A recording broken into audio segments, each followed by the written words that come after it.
इचलकरंजी शहरातील जुना चंदूर रोड परिसरातील लक्ष्मी व्यंकटेश नगर येथे वाढत्या वाहतुकीसह नागरिकांच्या सुरक्षिततेचा विचार करून सीसीटीव्ही बसवण्याबाबतची बैठक आमदार राहुल आवाडे यांच्या प्रमुख उपस्थितीत संपन्न झाली।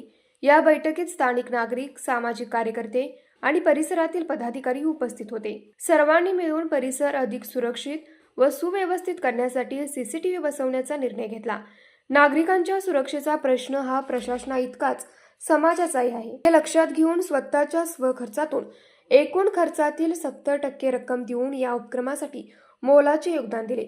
या उपक्रमामुळे परिसरातील सुरक्षेची पातळी उंचावेल, तसेच गुन्हेगारीवर नियंत्रण ठेवण्यास मदत होईल।